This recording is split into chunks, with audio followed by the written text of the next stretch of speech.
Bismillahirrahmanirrahim. Assalamualaikum warahmatullahi ta'ala.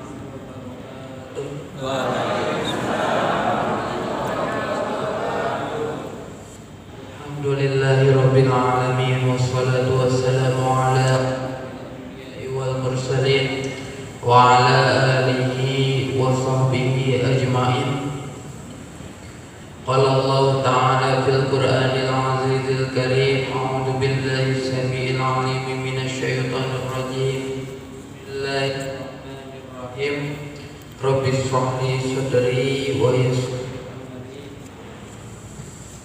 wahlul 'uqdatam min lisani yafqahu qawli bi rahmatika ya arhamar rahimin.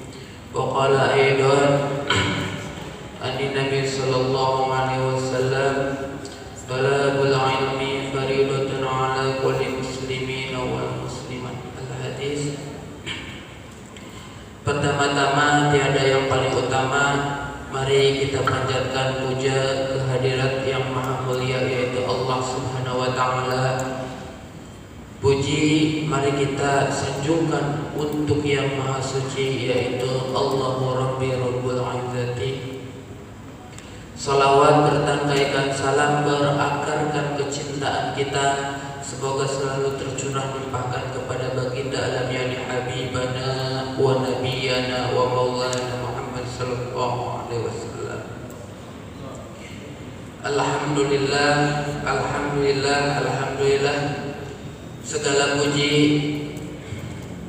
kita haturkan kepada Allah Subhanahu wa ta'ala yang mana telah memberikan kenikmatan kepada kita semua, terutama nikmat iman wal Islam, serta juga khususnya nikmat sihat wal afiat, sehingga kita bisa bermujalasah kembali, bermuwajahah kembali, niat lillahi ta'ala untuk menuntut ilmu. Sekali lagi saya tegaskan, saya di sini di depan bukan berarti saya yang paling pintar, bukan naudzubillah summa naudzubillah min dzalik, bukan berarti saya menggurui, bukan. Cuma di sini kita diskusi dan potensi kesalahan saya sangat banyak, makanya kalau ada hal-hal yang saya salah mohon diingatkan kembali, diluruskan kembali. Kita saling mengingatkan di sini.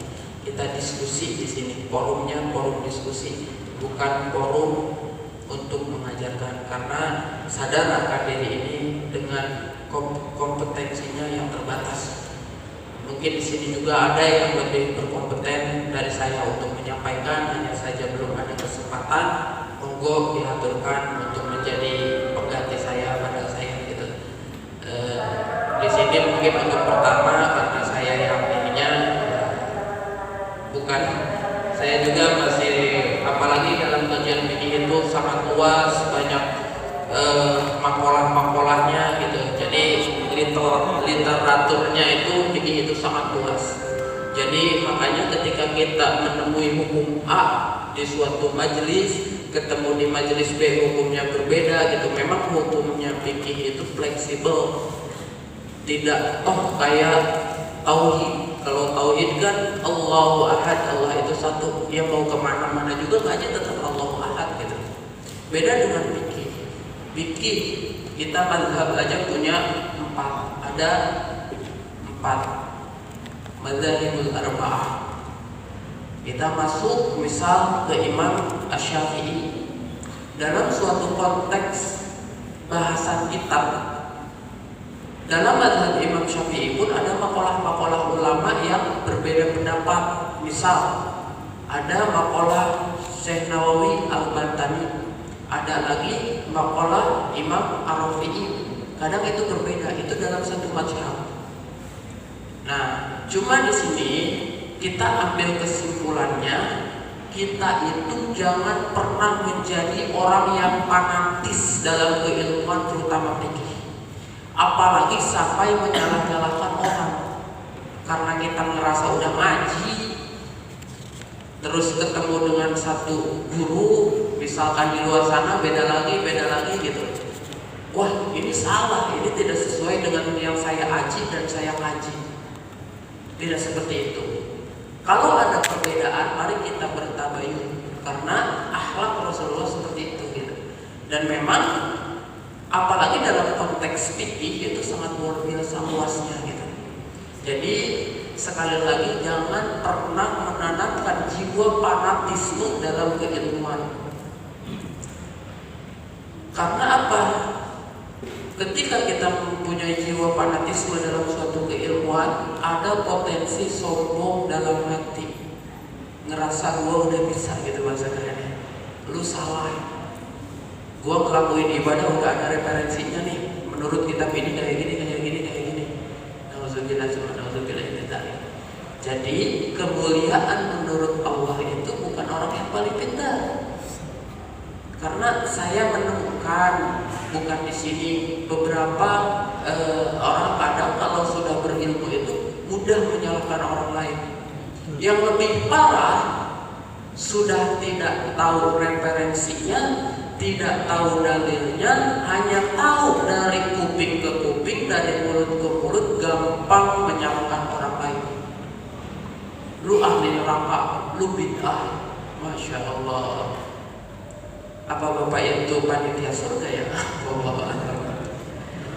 Sungguh masuk neraka dan surga itu bukan karena keilmuan saja, bukan karena ibadah saja, tetapi karena rahmat dan ridho Allah. Sebanyak apapun ibadah kita semua, jika tanpa ridho Allah mustahil kita mendapatkan kenikmatan surga.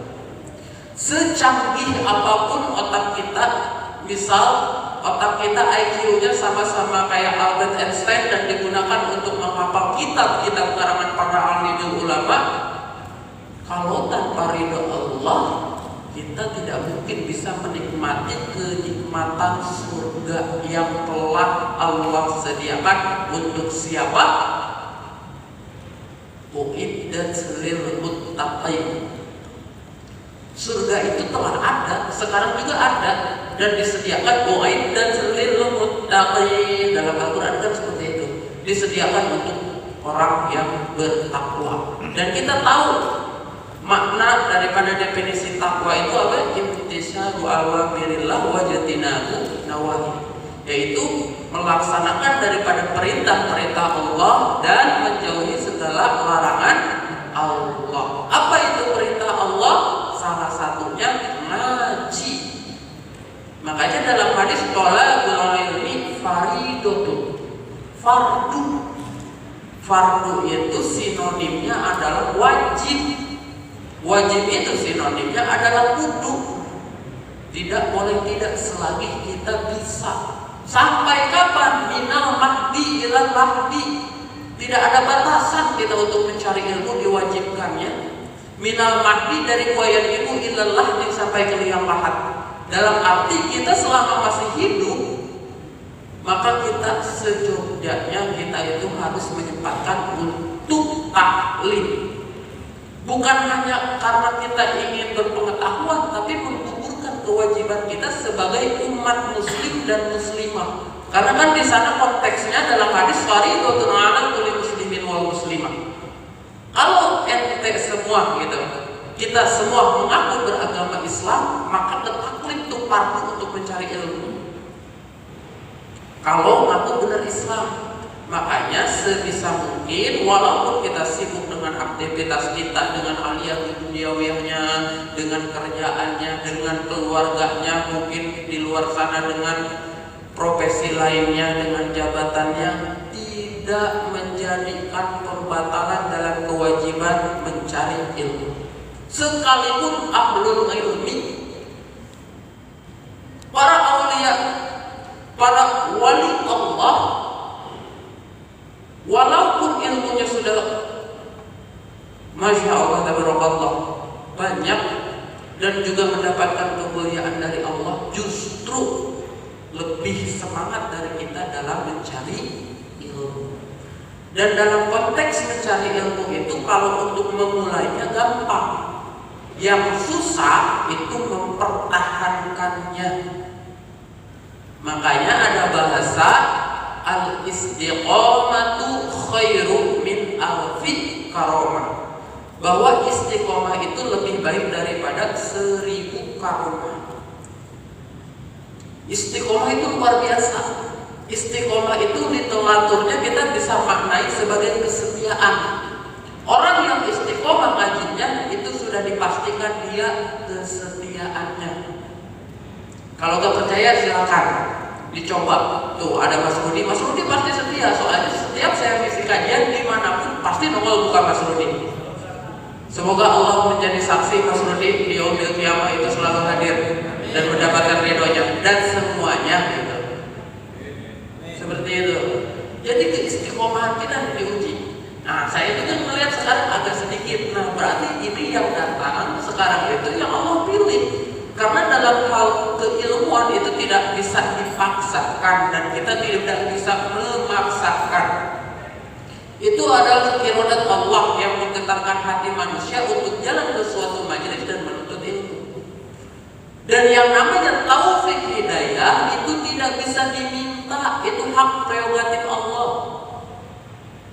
Rasulullah berdoa sama Allah pengen paman-pamannya ini masuk Islam, meninggal dalam keadaan Islam. Tetapi Allah nggak kasih karena itu hak prerogatif Allah, bukan mengurangi kemuliaan Rasulullah, tapi benar-benar yang namanya taufik dan hidayah itu serta inayah itu hak prerogatif Allah. Jadi alhamdulillah sekali lagi kalau kita punya teman yang soleh dan soleha, kalau kita bisa dikasih kesempatan bernapas dalam duduk di majelis, membaca sholawat, menuntut ilmu dan lain sebagainya, itu semata-mata kita itu sedang dispesialkan oleh Allah Subhanahu Wa Taala. Aneh kadang saya suka galau, orang-orang banyak yang suka merasa galau ketika tidak merasa dispesialkan oleh sesama manusia atau pasangannya lah. Tapi gak pernah merasa galau kalau orang itu gak dispesialkan oleh Allah. Salah satu ketika timing Allah membuat kita itu menjadikan seorang spesial seperti apa? Kata para alimul ulama, ketika seseorang hamba satu diberikan kesempatan berkumpul dengan orang-orang soleh, diberikan kesempatan untuk taklim dan membaca sholawat, diberikan cobaan, ujian dan kesabaran, itu kita sedang dispesialkan oleh Allah. Ada kerinduan daripada Allah kepada hambanya. Tapi kita kadang menghadapi cobaan dan ujian itu bukan dengan sudut pandang seperti itu, tapi dengan sudut pandang Allah tidak adil. Allah itu kok saya rajin ibadah, kenapa saya yang diuji lagi, yang dicoba lagi gitu. Padahal itu adalah suatu surat kerinduan dari Allah dengan bentuk kita ujian dan cobaan. Ujian semakin berat bukan berarti Allah semakin benci. Ujian semakin berat bukan berarti kita harus mundur. Karena apa? Masing-masing orang punya porsi ujiannya, tetapi tidak akan pernah melampaui batasnya. Kenapa? La yukallifullahu nafsan illa Allah itu tidak akan memberikan ujian dan cobaan kepada seseorang siapapun hambanya kalau orang itu tidak mampu. Semakin berat ujian kita berarti percaya kalau kita itu, Allah itu yakin kalau kita itu mampu. Jangan pernah mengartikan bahwasannya Allah itu gak adil. Jangan pernah mengartikan bahwasannya apalagi nauzubillah Allah itu jahat sama kita. Itu adalah kerinduan Allah. Kita sedang diuji kesabarannya. Makanya ada ayat innallaha ma'as sabirin. Ketika kita diuji, maka Allah itu lebih dekat kepada kita. Dan memang Allah itu dekat dengan kita. Wa idza sa'alaka 'an ibadi anni fa inni qarib, kata Allah. Ketika ada hamba yang bertanya tentang aku di mana, aku itu sungguh dekat dengan kalian. Bahasa selanjutnya apa kata Allah setelah itu? Aku akan ijabah setiap doanya.